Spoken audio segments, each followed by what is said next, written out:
അമ്മേ പരിശുദ്ധ അമ്മേ, അമ്മേ പരിശുദ്ധ ദൈവമാതാവേ, കൃപാസനത്തിലൂടെ ഞങ്ങളുടെ ദേശത്തിനും അമ്മ മധ്യസ്ഥം തേടി തന്ന എല്ലാ അനുഗ്രഹങ്ങൾക്കും കൃപകൾക്കും ഞങ്ങളിപ്പോൾ ഹൃദയം നിറഞ്ഞ നന്ദി പറയുന്നു.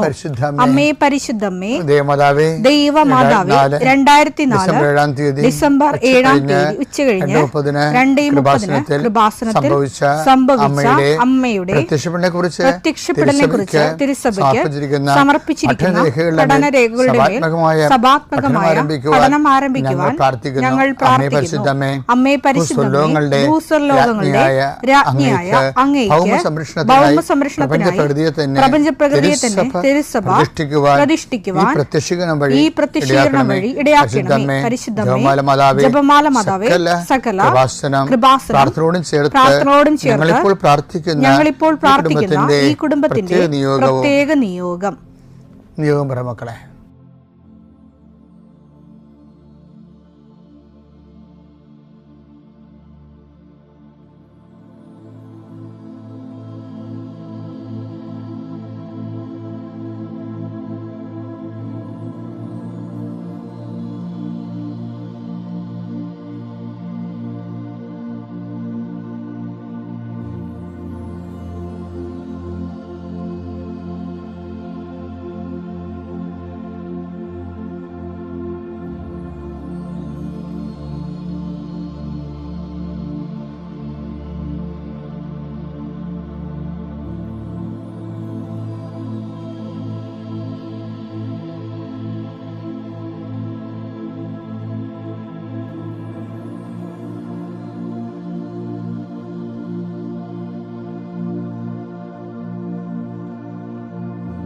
അമ്മയുടെ പ്രത്യക്ഷീകരണത്തിന്റെ ഈ അനുഗ്രഹവേളയിൽ ഞങ്ങൾക്ക് സാധിച്ചു തരുവാൻ കനിയണമേ.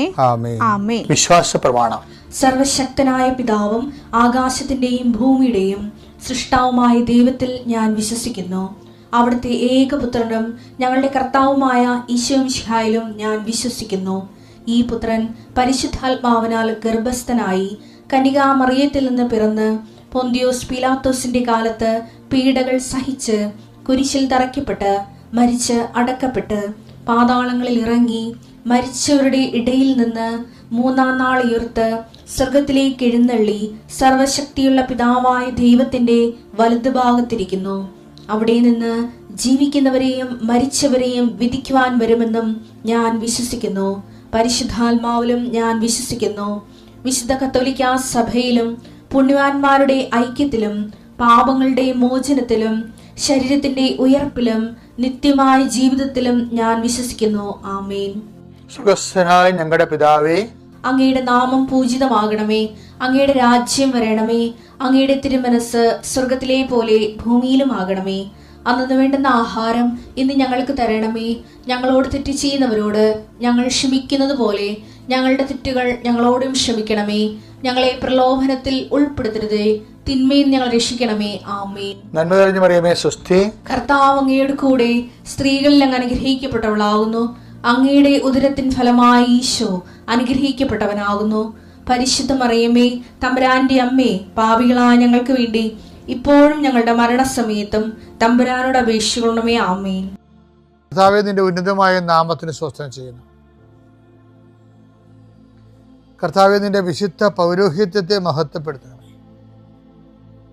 കർത്താവ്, ഈ പ്രഭാതത്തിലെ അങ്ങയുടെ മക്കളെ കാത്തു കൊതിച്ചിരിക്കുകയാണ് ഈശോയെ. നിന്റെ വലതുകരത്തിൻ്റെ ഒരാശീർവാദം കിട്ടാൻ വേണ്ടി. കർത്താവേ, ഇന്ന് യാത്രയ്ക്ക് ഒരുങ്ങുന്ന ഓരോ മക്കളുണ്ട്. ഓരോ ഉദ്യമങ്ങളിലൂടെ മനസ്സിൽ വിചാരിച്ചുകൊണ്ട് പോണവരുണ്ട്. ഓരോ ലക്ഷ്യങ്ങൾ മനസ്സിൽ വെച്ച് പോകുന്നവരുണ്ട്. കർത്താവേ, നിന്റെ തിരുമുറുവാർന്ന് ആണിപ്പെടുതാന്ന് വലതുകരം മക്കളുടെ ശിരസ് വെക്കണമേ. അവർ പോകുന്നിടത്തേക്കല്ല, നീ പോകുന്നിടത്തേക്കെല്ലാം ഞാൻ നിന്റെ കൂടെ വരുമെന്ന് കർത്താവ് അങ്ങ് പറഞ്ഞിട്ടുണ്ടല്ലോ ഈശോയെ. അങ്ങയുടെ സഞ്ചാര സാന്നിധ്യം അങ്ങയുടെ മക്കളുടെ കൂടെ ഉണ്ടായിരിക്കണമെന്ന് പ്രാർത്ഥിക്കുന്നു. കർത്താവേ, ഉദ്യോഗത്തിൻ്റെ കാര്യത്തിന് വേണ്ടി പോകുന്നവരുണ്ട്, പഠന കാര്യങ്ങൾക്ക് വേണ്ടി പോകുന്നവരുണ്ട്, ജീവിത വ്യാപാരങ്ങൾക്ക് സാമ്പത്തിക കാര്യങ്ങൾക്ക് വേണ്ടി പോകുന്നവരുണ്ട്, ജോലി സംബന്ധമായ കാര്യങ്ങൾക്ക് വേണ്ടി പോകുന്നത് അവരുടെ എല്ലാം കർത്താവിൻ്റെ തിരുസേന സമർപ്പിക്കുന്നു. ടെസ്റ്റ്, ഇൻ്റർവ്യൂ, പരീക്ഷ, പിന്നെ ഏജൻസി, ക്രയവിക്രയങ്ങൾ, ജീവിതമാർഗങ്ങൾ, വിദൂര യാത്രകൾ, അങ്ങനെ ബന്ധുത്വം മുറക്ക് പോകുന്ന വിവാഹയാത്രകൾ, ഈശോയെ എവിടെയെല്ലാമൊക്കെ പോകുന്നു അവിടെയെല്ലാം അങ്ങയുടെ മക്കളുടെ കൂടെ നീ ഉണ്ടാകണമേ എന്ന് പ്രാർത്ഥിക്കുന്നു. ഇന്നത്തെ മുഴുവൻ യാത്രകളിൽ കർത്താവ് നിൻ്റെ കൂടെ ഉണ്ടാവുകയും മാതാവ് നിൻ്റെ വലതുകരം ഗ്രഹിക്കുകയും സഞ്ചാരി മാതാവ് രാത്രി നീ തിരികെ വരുമ്പോൾ നിന്നെ ആരോഗ്യത്തോടെയും സമാധാനത്തോടെയും സുരക്ഷിതമായി ദൈവം നിന്നെ തിരികെ എത്തിക്കുകയും ചെയ്യട്ടെ. നിത്യം പിതാവും പുത്രനും പരിശുദ്ധാത്മാവും നീക്കുവാണ്. എൻ്റെ പ്രിയപ്പെട്ടവരെ, കഴിഞ്ഞ ദിവസങ്ങളിൽ പെട്ടെന്ന് ഒരു ട്വിസ്റ്റിങ് സംഭവിച്ച് ആദ്യവാഴ്ച ധ്യാനത്തിൽ അപ്പം കർത്താവ് ചോദിച്ചത് ഈ മാനസാന്തരത്തിൻ്റെ ഫലങ്ങൾ പുറപ്പെടുവിക്കാൻ പറഞ്ഞു. അപ്പം മാനസാന്തരം എന്ന് പറഞ്ഞിട്ട് ഞാൻ മാനസാന്തരപ്പെട്ടെന്ന് പറഞ്ഞൊരു കാര്യമില്ല. അത് മാനസാന്തരപ്പെട്ടോ ഇല്ലയെന്ന് അറിയേണ്ടത് ഫലങ്ങളെ കൊണ്ടാണ്. മത്തായി ശ്ലീഹയുടെ സുവിശേഷം 3:8 മാനസാന്തരത്തിന് യോജിച്ച ഫലം പുറപ്പെടുവിക്കും. മാനസാന്തരത്തിന് യോജിച്ച ഫലം. അപ്പം ഫലമല്ല പ്രശ്നം, യോജിച്ച ഫലമാണ് പ്രശ്നം. മാനസാന്തരം യോജിച്ച ഫലം എന്ന് പറയുമ്പോൾ കഴിഞ്ഞ ദിവസം പറഞ്ഞുകൊണ്ടിരിക്കുന്ന സമയത്ത് ഈശോ പറഞ്ഞു, ധ്യാനത്തിൽ ഈശോ പറയുന്നതിൽ മാനസാന്തരത്തിന് യോജിച്ച ഫലങ്ങളെന്ന് പറയണത് ഇപ്പം മുന്തിരിയിൽ നിന്ന് മുൾച്ചെടിയിൽ നിന്ന് മുന്തിരിപ്പഴമോ ഞെരിഞ്ഞിൽ നിന്ന് അത്തിപ്പഴമോ പെറുക്കാറുണ്ടോ എന്ന് പറഞ്ഞില്ലേ? അപ്പം അതിൻ്റെ അർത്ഥം മുൾച്ചെടിയായിട്ട് തുടരണം, അതുപോലെ തന്നെ ഞെരിഞ്ഞിലായിട്ട് തുടരണമെന്നാണ്. അങ്ങനെ അല്ല ബൈബിൾ ഉപദേശിക്കണത്. അതായത് മുൾച്ചെടിയുടെ സ്വഭാവങ്ങൾ മാറണം, ഞെരിഞ്ഞിൻ്റെ സ്വഭാവം മാറണം. മത്തായി 7:16 ഫലങ്ങളിൽ നിന്ന് അവരെ മനസ്സിലാക്കാം. മുൾച്ചെടിയിൽ നിന്ന് മുന്തിരിപ്പഴമോ ഞെരിഞ്ഞിൽ നിന്ന് അത്തിപ്പഴമോ പറിക്കാറുണ്ടോ? നല്ല വൃക്ഷം നല്ല ഫലവും ചീത്ത വൃക്ഷം ചീത്ത ഫലവും നൽകുന്നു. പക്ഷെ ചീത്ത വൃക്ഷം ചീത്ത ഫലം നൽകുന്നു എന്ന് പറയുമ്പോ ഇപ്പൊ ചീത്ത വൃക്ഷം എന്നും ചീത്തയായിട്ട് നിന്നാ മതിയോ?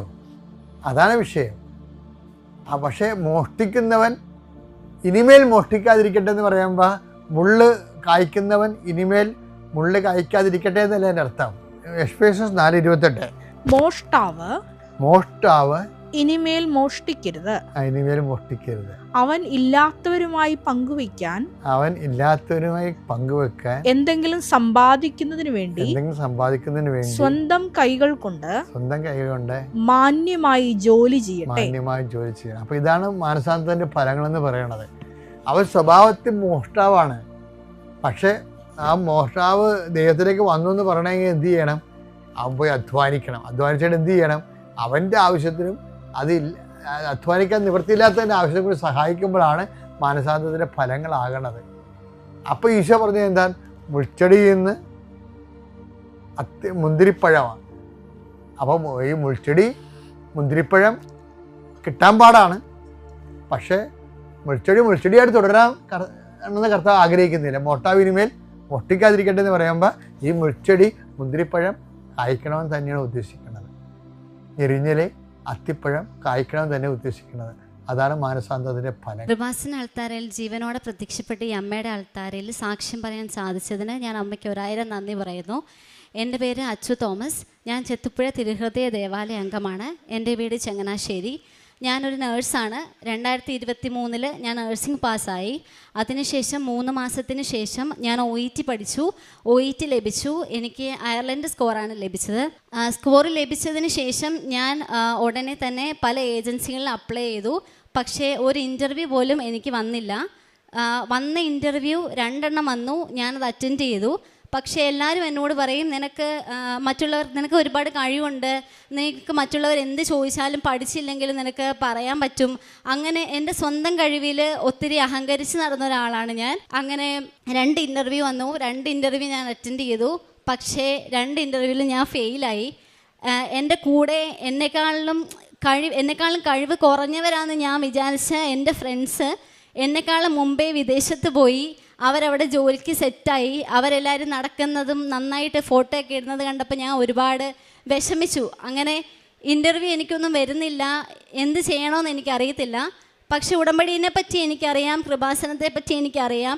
ഞാൻ നഴ്സിംഗ് പഠിക്കുമ്പോഴും കൃപാസനത്തെ പറ്റി കേട്ടിട്ടുണ്ട്, ഞാൻ പത്രങ്ങൾ വായിച്ചിട്ടുണ്ട്. പക്ഷേ ഒരിക്കൽ പോലും ഇവിടെ വന്ന് ഉടമ്പടി എടുക്കണമെന്നോ അല്ലെങ്കിൽ എനിക്ക് അങ്ങനെ ഒരു ആഗ്രഹം ഇല്ലായിരുന്നു.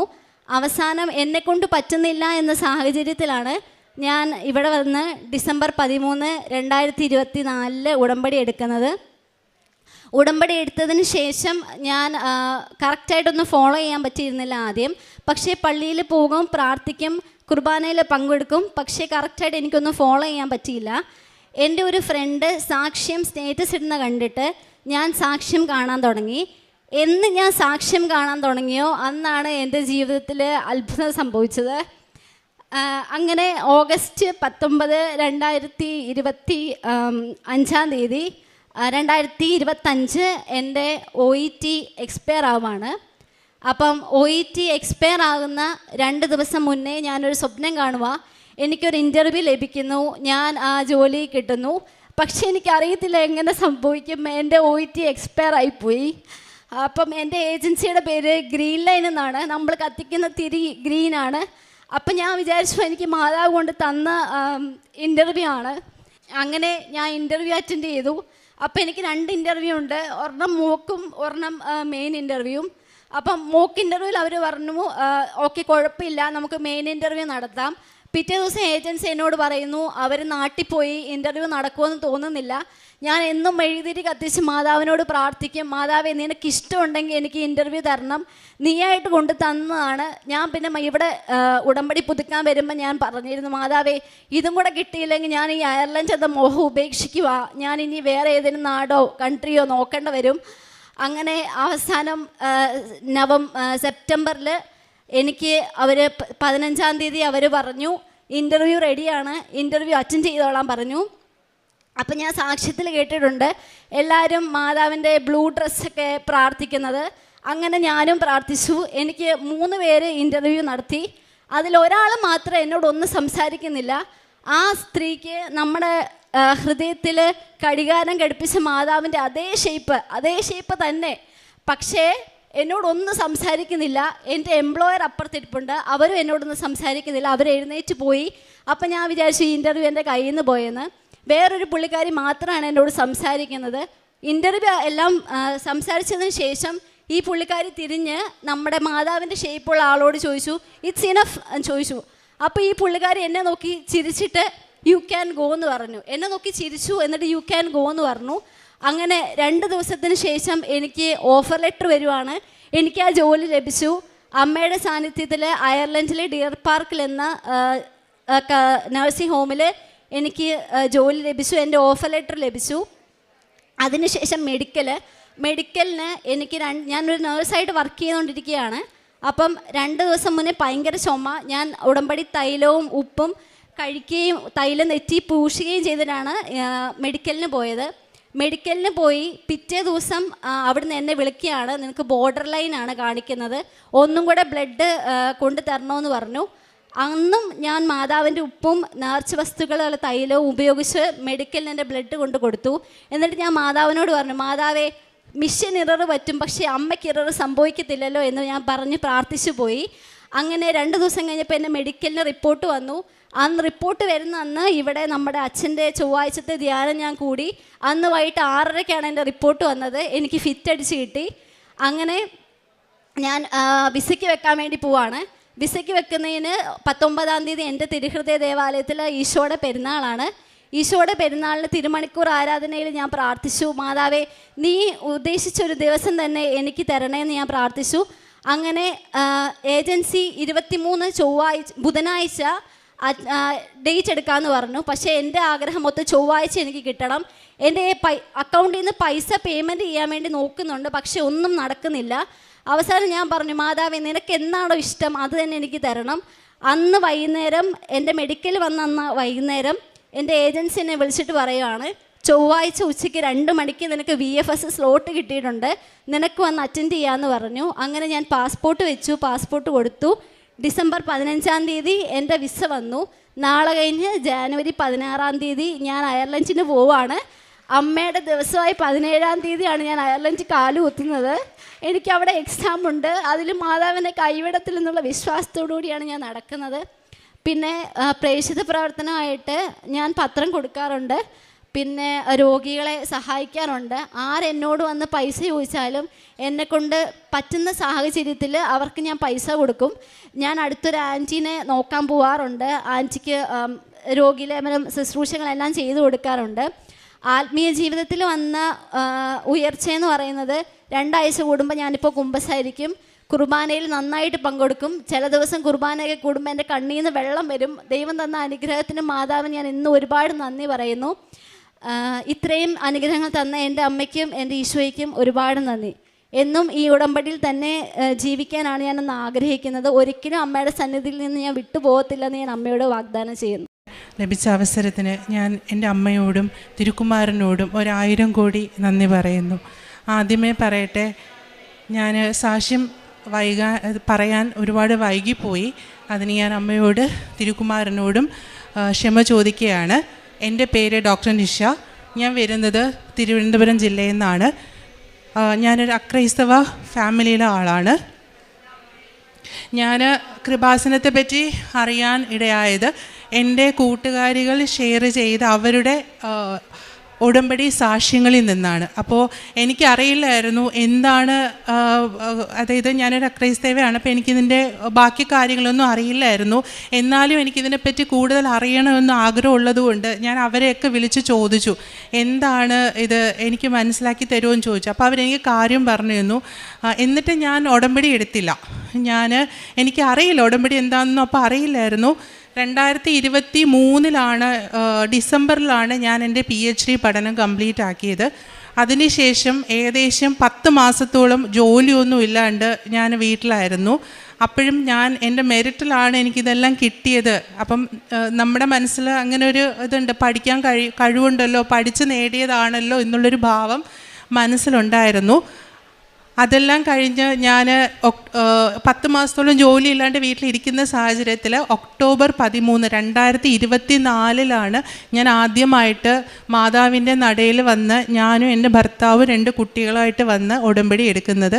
അന്ന് ഉടമ്പടിയുടെ ആ സീരിയസ്നെസ്സൊന്നും എനിക്കറിയില്ല. എന്നും പ്രാർത്ഥിക്കും. രാവിലെ അച്ഛൻ്റെ ഡെയിലി ബ്രെഡ് ഞാൻ മുടങ്ങാതെ ഞാൻ ചെയ്യുന്ന ആളായിരുന്നു. വൈകുന്നേരത്തെ എനിക്ക് എത്താൻ പറ്റുന്ന സമയങ്ങളിലെല്ലാം ഞാൻ വൈകുന്നേരത്തെ പ്രാർത്ഥനയും കൂടുമായിരുന്നു. അല്ലാണ്ട് ഇവിടുന്ന് തന്ന പത്രം അതിൻ്റെ സീരിയസ്നെസ് എനിക്ക് അറിയില്ലായിരുന്നു. എങ്ങനെ കൊടുക്കണം, അത് കൊടുക്കണമോ അതോ, അന്ന് എനിക്കൊരു മടിയും ഉണ്ടായിരുന്നു. അങ്ങനെ അച്ഛൻ്റെ സാക്ഷ്യങ്ങൾ, എൻ്റെ കൂട്ടുകാരികൾ ഷെയർ ചെയ്യുന്ന സാക്ഷ്യങ്ങളാണ് ഞാൻ കാണാൻ ഇടയായത്. ശരിക്കും പറഞ്ഞാൽ സാക്ഷ്യങ്ങളാണ് എൻ്റെ ജീവിതത്തെ മാറ്റിമറിച്ചത്. ഓരോ സാക്ഷ്യങ്ങൾ കേൾക്കുമ്പോഴും ഞാൻ ഇതൊന്നും ചെയ്യുന്നില്ലല്ലോ, ഞാനൊന്നും ഈശോയ്ക്ക് വേണ്ടി ചെയ്യുന്നില്ല എന്നുള്ളൊരു തോന്നൽ എൻ്റെ മനസ്സിലുണ്ടായി. അങ്ങനെ ഞാനും സാക്ഷ്യങ്ങൾ കേൾക്കാനും അത് എൻ്റെ യൂട്യൂബിലും ഫേസ്ബുക്കിലൂടെ ഞാൻ ഷെയർ ചെയ്യാനും അതുവഴി ഒരുപാട് കൂട്ടുകാർ ഇത് എന്താണ്, നീ ക്രിസ്ത്യനായോ എന്നൊക്കെ ഒരുപാട് പേരെന്നെ കളിയാക്കി ചോദിച്ചു. പക്ഷെ അതിനൊന്നും ഞാൻ മറുപടി കൊടുത്തില്ല. എന്നെ രക്ഷിക്കുന്നവനാണ് എൻ്റെ ദൈവം എന്ന് വിശ്വസിച്ച് ഞാൻ അതിലൂടെ തന്നെ മുന്നോട്ട് പോയി. അങ്ങനെ 13/10/2024 ഞാൻ ഉടമ്പടി എടുത്തു. അതുവരെ എനിക്ക് ജോലിയൊന്നും ആയിട്ടില്ല.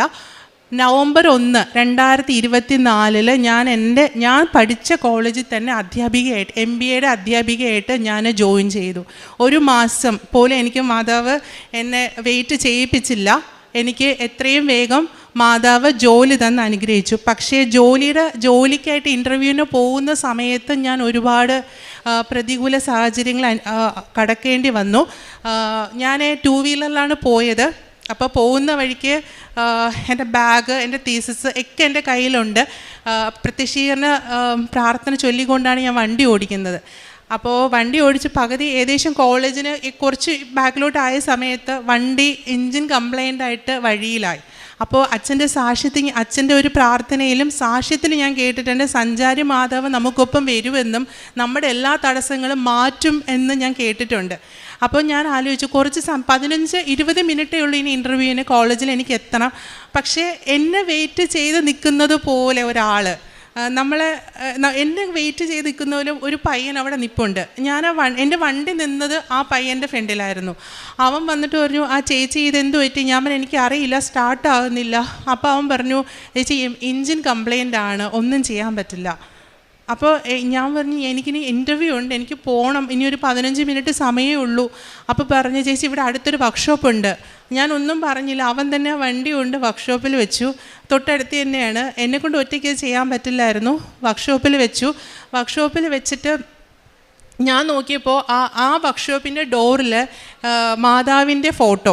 അപ്പോൾ എനിക്ക് മനസ്സിലായി, അമ്മ മാതാവ് എനിക്ക് ഒരുക്കി തന്ന ആളാണ്. എൻ്റെ തടസ്സം മാറ്റാനായിട്ട് അമ്മ മാതാവ്, സഞ്ചാരി മാതാവ് എനിക്ക് ഒരുക്കി തന്ന ആളാണ് ഈ പയ്യനെന്ന് എനിക്ക് മനസ്സിലായി.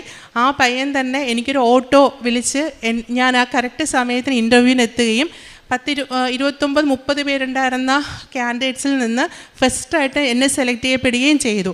അന്ന് എൻ്റെ ഇൻ്റർവ്യൂവിൽ എൻ്റെ കയ്യിൽ ആകെ ഉണ്ടായിരുന്നത് കാശ് രൂപ, ഉടമ്പടി കാശ് രൂപ മാത്രമേ ഉണ്ടായിരുന്നുള്ളൂ. ഞാൻ അതിൽ ഫസ്റ്റ് ആകുകയും ഞാൻ ജോലിയിൽ ജോയിൻ ചെയ്യുകയും ചെയ്തു. ഇതാണ് എനിക്ക് അമ്മ മാതാവ് ആദ്യമായി തന്ന, ഉടമ്പടി എടുത്തതിന് ശേഷം ആദ്യമായിട്ട് തന്ന സാക്ഷ്യം. രണ്ടാമത്തെ സാക്ഷ്യം എന്ന് പറയുന്നത്, ഞാൻ ഒരു ജോലി മാത്രമേ ചോദിച്ചിട്ടുണ്ടായിരുന്നുള്ളൂ മാതാവിൻ്റെ അടുത്ത്. കാരണം അപ്പോഴും എൻ്റെ മെറിറ്റാണ്. പക്ഷെ അച്ഛൻ പറയും not by merit, by grace എന്നാണ് എപ്പോഴും നമ്മൾ പറയുന്നത്. പക്ഷെ അത് കഴിഞ്ഞ് ഒരു 2 മാസം കഴിഞ്ഞപ്പോൾ എനിക്ക് അടുത്തൊരു ജോലി മാതാവ് തന്നു. ആ ജോലി എന്ന് പറയുന്നത് ഒരു ഡിപ്പാർട്ട്മെൻറ്റിൻ്റെ ഹെഡാക്കിക്കൊണ്ട് ശമ്പളത്തിലും വർധനവ് തന്നുകൊണ്ട് എല്ലാ ആനുകൂല്യങ്ങളും തന്നുകൊണ്ട് മാതാവ് എന്നെ അടുത്തൊരു ജോലിയിലോട്ട് പ്രവേശിപ്പിച്ചു. അതെൻ്റെ മാതാവ് തന്ന അടുത്തൊരു അനുഗ്രഹമാണ്. അതിലും ഈ പറഞ്ഞതുപോലെയുള്ള ഒരുപാട് ഇൻ്റർവ്യൂവിന് പോകുന്ന ദിവസം ഞാനും എൻ്റെ ഹസ്ബൻഡും കൂടെയാണ് ഇൻ്റർവ്യൂവിന് പോയത്. കാറിലാണ് പോയത്. കോളേജ് എത്താൻ ഒത്തിരി ദൂരമുണ്ട്. പക്ഷേ പകുതി ആയപ്പോഴത്തേനും ഞങ്ങളുടെ കാറ് ഭയങ്കരമായിട്ട് ചൂടായി. പിന്നെ വണ്ടി മുന്നോട്ട് പോകുന്നില്ല. അന്ന് ഞാൻ വീട്ടിൽ നിന്ന് ഇറങ്ങുന്ന സമയത്ത് 4-5 പ്രാവശ്യം കൊന്ത ചൊല്ലിയിട്ടാണ് ഇറങ്ങുന്നത്. എനിക്ക് കൊന്ത ചൊല്ലാൻ അറിയില്ല, പക്ഷേ ഞാൻ യൂട്യൂബ് നോക്കി പഠിച്ചതാണ്. എനിക്ക് രഹസ്യങ്ങൾ എന്താണെന്ന് അറിയില്ല, പക്ഷേ ഞാൻ അതും പഠിച്ചു. ഞാൻ അങ്ങനെ കൊന്ത ചൊല്ലിയിട്ടാണ് ഞാനന്ന് വീട്ടിൽ നിന്ന് ഇറങ്ങുന്നത്. 4 വട്ടം കൊന്ത ഫുള്ളായിട്ട് ചൊല്ലിയിട്ട് ഇറങ്ങിയത്. എന്നിട്ട് ഞാൻ കാറിലിരുന്നിട്ട് എൻ്റെ കയ്യിൽ ഈ കാശുമാലയുണ്ട്, അത് വെച്ചിട്ട് ഞാൻ കാശുരൂപവും കൊന്തയും ഉണ്ട്, അത് വെച്ചിട്ട് ഞാൻ കൊന്ത ചൊല്ലിക്കൊണ്ടിരിക്കുകയായിരുന്നു. അപ്പോഴും ഞാൻ പ്രാർത്ഥിക്കുകയാണ്, മാതാവേ എന്നെ സമയത്തിന് ഇൻ്റർവ്യൂവിന് എത്തിക്കണേ എന്ന്. അങ്ങനെ പക്ഷെ ഞങ്ങൾക്ക് 2 പേർക്ക്, എനിക്ക് എൻ്റെ ഹസ്ബൻഡിനും പരിചയമില്ല. അതൊരു ഇടുങ്ങിയൊരു സ്ഥലത്താണ് വണ്ടി നിൽക്കുന്നത്. ഞങ്ങൾക്ക് പരിചയക്കാരും ഇല്ല. അവിടെ ഒറ്റപ്പെട്ട സ്ഥലമാണ്. പക്ഷെ അവിടെ ഒരു വീട്ടിൽ ഞങ്ങൾക്ക് വഴിയിൽ കിടന്നൊരു കുപ്പി കൊണ്ടുപോയി ഹസ്ബൻഡ് വെള്ളം നിറച്ച് കാറിൽ കാർബറേറ്ററിൽ ചൂട് തണുപ്പാക്കാനായിട്ട് കുറേ സമയം ട്രൈ ചെയ്തുകൊണ്ടിരിക്കുകയായിരുന്നു. അപ്പോൾ ഒരാൾ ആക്റ്റീവയിൽ വന്നിട്ട് നമ്മുടെ അടുത്ത് കാര്യങ്ങൾ സംസാരിക്കുകയും അങ്ങനെ ഹസ്ബൻഡിനോട് സംസാരിക്കുകയും അങ്ങനെ ആ പുള്ളിയും ഹസ്ബൻഡും കൂടെ വളരെ പെട്ടെന്ന് തന്നെ കാറ് ശരിയാക്കുകയും അത് നമുക്ക് സമയത്തിന് ഇൻ്റർവ്യൂവിന് എത്താനും പറ്റി. അതും ഞാൻ കാരണം മാതാവിൻ്റെ കാശുരൂപവും തൈലവും ഒക്കെ പുരട്ടിയിട്ടാണ് വരുന്നത്. പിന്നെ ഞാൻ കൊന്ത ചൊല്ലിക്കൊണ്ട് വണ്ടിയിലിരിക്കുകയാണ്. പുറത്ത് നടക്കുന്ന കാര്യങ്ങളൊന്നും ഞാൻ ശ്രദ്ധിക്കുന്നില്ല. ഞാൻ ഫുള്ള് കൊന്ത ചൊല്ലലായിരുന്നു, കാണാതെ പറഞ്ഞുകൊണ്ടിരിക്കുക. യൂട്യൂബിൽ കേട്ടിട്ടാണ് ഞാൻ ചൊല്ലുന്നത്, എനിക്കതേ അറിയാവൂ. യൂട്യൂബിൽ പിന്നെ ഞാൻ എഴുതി വെച്ചിട്ടുണ്ട്. എൻ്റെ ഒരു ഡയറിയിൽ ഞാൻ ഫുൾ രഹസ്യങ്ങളും എഴുതി വെച്ച് ചൊല്ലും. അപ്പോൾ അങ്ങനെ ചൊല്ലിക്കൊണ്ടിരിക്കുകയായിരുന്നു. അങ്ങനെ എനിക്ക് സമയത്തിന് ഇൻ്റർവ്യൂവിന് പോകാനും പറ്റി. കാശുരൂപം പിടിച്ചുകൊണ്ടാണ് ഇൻ്റർവ്യൂ അറ്റൻഡ് ചെയ്തതും. അതിൽ ഞാൻ ഫസ്റ്റായിട്ട് വരികയും അവിടുത്തെ ഹെഡ് ഓഫ് ദി ഡിപ്പാർട്ട്മെൻറ്റായി, അസോസിയേറ്റ് പ്രൊഫസർക്കും ഹെഡ് ഓഫ് ദി ഡിപ്പാർട്ട്മെൻറ്റായി ഞാൻ കയറുകയും എൻ്റെ ജോലി കുറച്ചുകൂടെ ഉന്നതിയിലോട്ട് എൻ്റെ മാതാവ് എത്തിച്ചു. അതെൻ്റെ രണ്ടാമത്തെ സാക്ഷ്യം. മൂന്നാമത്തെ സാക്ഷ്യം എന്ന് പറയുന്നത്, ഞാൻ 2018 മുതലേ UK നോക്കുന്ന ഒരാളായിരുന്നു. അപ്പം PhDക്ക് അപ്പം ഞാൻ ജോയിൻ ചെയ്തില്ല. പക്ഷേ എനിക്ക് ഒത്തിരി ഏജൻസിയെ ഞാൻ കോണ്ടാക്ട് ചെയ്തിട്ടും എനിക്ക് കിട്ടുന്നില്ല. അന്ന് ഫാമിലിയായിട്ട് പോകാനൊക്കെ നോക്കി. പക്ഷേ പിന്നെ ഇപ്പോൾ റൂളൊക്കെ ചേഞ്ചായിട്ട് എനിക്ക് ഫാമിലിയെ കൊണ്ടുപോകാൻ പറ്റാത്ത സാഹചര്യം. ഇപ്പോൾ ഞാൻ ആദ്യത്തെ ഉടമ്പടിയിൽ വെച്ചിട്ടുണ്ടായിരുന്നു, നടന്നില്ല. രണ്ടാമത്തെ ഉടമ്പടി 6/6 ഞാൻ പുതുക്കിയിട്ടുണ്ടായിരുന്നു. അതിൽ ഞാൻ ഇങ്ങനെ എഴുതിയിട്ടുണ്ടായിരുന്നു, മാതാവിൻ്റെ ഹിതം എന്താണോ അതിൻ്റെ ജീവിതത്തിൽ നിറവേറണം. വേറൊന്നും എൻ്റെ ഫിസിക്കലി ഉള്ള ഒരു ആഗ്രഹവും ഞാൻ എഴുതിയിട്ടില്ല. എഴുതിയത് എൻ്റെ ആദ്യത്തെ നിയോഗം എഴുതിയത് എൻ്റെ കുടുംബത്തിന് വേണ്ടി, എൻ്റെ അച്ഛൻ, എൻ്റെ മക്കൾ, എൻ്റെ ഭർത്താവ്, അവർക്ക് വേണ്ടിയിട്ടായിരുന്നു ആദ്യത്തെ നിയോഗം. ബാക്കി 5 നിയോഗവും ഞാൻ എഴുതിയത് മാതാവിൻ്റെ ആഗ്രഹം എന്താണോ, മാതാവിൻ്റെ ഹിതമനുസരിച്ച് എൻ്റെ ജീവിതം മുന്നോട്ട് പോകണം എന്ന് മാത്രമേ ഞാൻ എഴുതിയുള്ളൂ. ഒന്നും ഞാൻ അതിനകത്ത് ചോദിച്ചില്ല. പക്ഷേ മാതാവിനോട് ചോദിക്കാതെ തന്നെ മാതാവ് എനിക്ക് തന്നു. 6/6/2025 ഞാൻ രണ്ടാമത് എൻ്റെ ഉടമ്പടി പുതുക്കിയത്. അതിനുശേഷം ഒക്ടോബർ 3 ഞാൻ യു കെയിൽ പോയി. അതിനുശേഷം ഇവിടെ എനിക്ക് വിസ വന്ന സമയത്ത് പോകുന്നതിന് 2 ദിവസം മുന്നേ ഞാനും എൻ്റെ ഹസ്ബൻഡും കൂടെ ഇവിടെ വന്നു, മാതാവിനെ കണ്ടു. പക്ഷേ എനിക്ക് സാക്ഷ്യം പറയാൻ പറ്റാണ്ടാണ് ഞാൻ പോയത്. അതെനിക്ക് മനസ്സിന് ഭയങ്കര ഒരു ഭാരമായിരുന്നു. അതിനുശേഷം ഇപ്പോൾ എനിക്ക് വിൻ്റർ ബ്രേക്കാണ്. ഞാൻ അവിടെ പഠിക്കാനാണ് പോയത്. ഞാൻ അവിടെ സ്പെഷ്യൽ സ്റ്റുഡൻസിൻ്റെ ഒരു പഠനമാണ് ചെയ്യുന്നത്. ഓട്ടിസം, ADHD ഒക്കെ വന്ന കുട്ടികളെ പറ്റിയുള്ളൊരു പഠനമാണ് ചെയ്യുന്നത്. അപ്പോൾ അതിന് ഇപ്പം വിൻ്റർ ബ്രേക്ക് ആയതുകൊണ്ട് ഞാനിപ്പോൾ നാട്ടിൽ വന്നു. അപ്പോൾ നാട്ടിൽ വന്നപ്പോൾ എനിക്ക് അമ്മയുടെ നടയിൽ വന്ന് സാക്ഷ്യം പറയാണ്ട് പോകാതിരിക്കാൻ പറ്റിയില്ല. അതുകൊണ്ടാണ് ഇവിടെ വന്ന് സാക്ഷ്യം പറഞ്ഞത്. അങ്ങനെ എനിക്ക് എൻ്റെ ആ ആഗ്രഹവും മാതാവ് നടത്തി തന്നു. ഇതെൻ്റെ 3ാമത്തെ സാക്ഷ്യം. 4ാമത്തെ സാക്ഷ്യം എന്ന് പറയുന്നത് എൻ്റെ അച്ഛൻ്റെയാണ്. അതായത് എൻ്റെ അച്ഛന് ഞാൻ ഒറ്റ മകളാണ്. അപ്പോൾ 25/11/2025 എൻ്റെ അച്ഛൻ ഒന്ന് വീണായിരുന്നു. അപ്പം അച്ഛന് കുറച്ച് ഏജുണ്ട്. അച്ഛൻ വീണപ്പോൾ അച്ഛൻ്റെ വലത് കൈയുടെ എല്ല് പൊട്ടിപ്പോയി. അപ്പോൾ ഹോസ്പിറ്റലിൽ പോയി. അന്ന് ഞാൻ കോളേജിലാണ്. അപ്പം വീട്ടിൽ നിന്ന് വിളിച്ചു പറഞ്ഞു, ഇങ്ങനെ അച്ഛൻ വീണു, കൈയിലേക്ക് ഫ്രാക്ചർ ഉണ്ടെന്ന് പറഞ്ഞു. അപ്പം ഞാനും ഹസ്ബൻഡും പെട്ടെന്ന് തന്നെ ഹോസ്പിറ്റലിൽ വന്നു. ഞാൻ വേറൊന്നും എടുത്തില്ല. എൻ്റെ ബാഗ് കൊണ്ട് വെച്ചിട്ട് ആകെ എടുത്തത് കൊന്തയും കാശ് രൂപ മാത്രമേ എടുത്തിട്ടുണ്ടായിരുന്നുള്ളൂ. അത് രണ്ടും എടുത്തുകൊണ്ട് ഞങ്ങൾ പെട്ടെന്ന് ഹോസ്പിറ്റലിലോട്ട് ഓടി. അപ്പോൾ അവിടെ ചെന്നപ്പോൾ ഡോക്ടർ ആദ്യം പറഞ്ഞത് സർജറി ചെയ്യാണ്ട് എല്ല് ഒന്നും ചെയ്യാൻ പറ്റത്തില്ല, സർജറി വേണം. പക്ഷേ അച്ഛൻ്റെ പ്രായത്തിന് അത് സർജറി ഇമ്പോസിബിൾ ആണ്. അച്ഛന് ഷുഗറുണ്ട്. അപ്പം ഞാൻ പ്രാർത്ഥിച്ചത്, മാതാവേ അച്ഛന് സർജറി താങ്ങൂല, അച്ഛന് സർജറി ഇല്ലാണ്ട് മാതാവ് സുഖപ്പെടുത്തി കൊടുക്കണേന്ന് ഞാൻ പ്രാർത്ഥിച്ചു.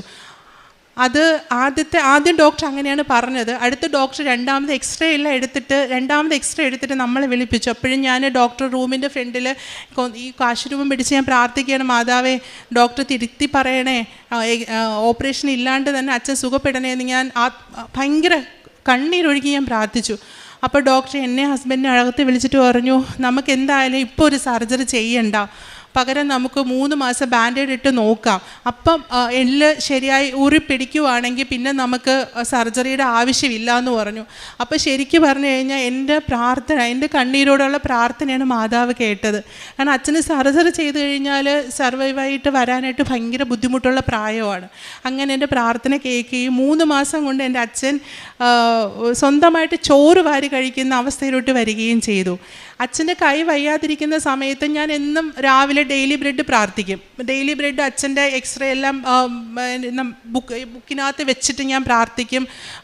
അങ്ങനെ പ്രാർത്ഥിച്ചുകൊണ്ടിരുന്നപ്പോൾ ഒരു ദിവസം ഞാൻ എന്താണോ തലേ ദിവസം വചനം വായിച്ചത്, ആ വചനം തന്നെയാണ് ജോസഫ് അച്ഛൻ പിറ്റേന്നത്തെ പ്രാർത്ഥനയിലും പറഞ്ഞത്. അപ്പോൾ ഞാൻ എന്നിട്ട് അന്ന് എഴുതി, മാതാവേ അങ്ങനെ അച്ഛനൊരാൾ സഹായം ഇല്ലാണ്ട് എഴുതിക്കാൻ പറ്റില്ല. അപ്പോൾ ആരുടെ സഹായം ഇല്ലാണ്ട് അച്ഛനെ ഒന്ന് എഴുന്നേക്കാൻ പറ്റണേന്ന് മാത്രമേ ഞാൻ പ്രാർത്ഥിച്ചോളൂ.